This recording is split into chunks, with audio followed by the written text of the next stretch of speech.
शक्तीपीठ महामार्गाविरोधात खानापूर तालुका पेठला 8 गावातील 555 एकर जमीन संपादनाला विरोध।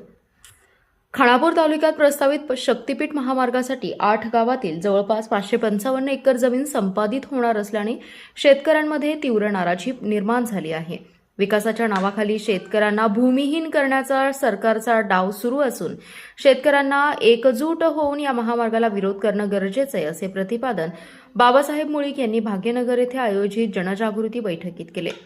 प्रस्तावित महामार्ग माहुली गावातून खानापूर तालुक्यात प्रवेश करून वळखड, चिखलहोळ, नागेवाडी, भाग्यनगर, घाणवड, हिंगणगादे आणि भाळवणी मार्गे पुढे कडेगाव तालुक्याकडे जाणार आहे।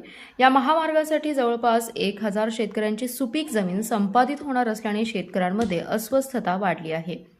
मुळीक म्हणाले, माहुली गावातील शेतकऱ्यांनी यापूर्वी टेंभू योजना, MSCB सबस्टेशन, मुख्य कालवा, बारामती सांगली रस्ता रुंदीकरण तसेच ग्रीनफील्ड हायवे यासाठी मोठ्या प्रमाणावर जमीन दिलेली आहे।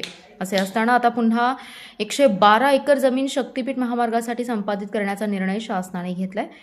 भाग्यनगर गावातील सुमारे 137 एकर जमीन, नागेवाडी आणि घाणवडमधील प्रत्येकी 50 एकर, भाळवणीतील 145 एकर तसेच चिखलहोळ आणि हिंगणगादे येथील जमीनही या प्रकल्पात जाणार असल्याचं त्यांनी सांगितले। टेंभू स्लॅब आणि विविध प्रकल्पांमुळे अनेक शेतकऱ्यांची जमीन आधीच कमी झाली असून आता पुन्हा संपादन झाल्यास अनेक कुटुंबे भूमिहीन होण्याची भीती निर्माण झाली आहे। नागपूर रत्नागिरी राष्ट्रीय महामार्ग आधीच प्रमुख शक्तीपीठांच्या जवळून जात असताना स्वतंत्र शक्तीपीठ महामार्गाची आवश्यकता काय, असा सवालही त्यांनी उपस्थित केलाय।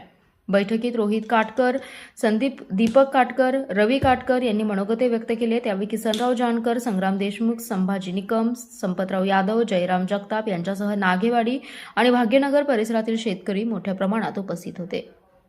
Special report, power Marathi news.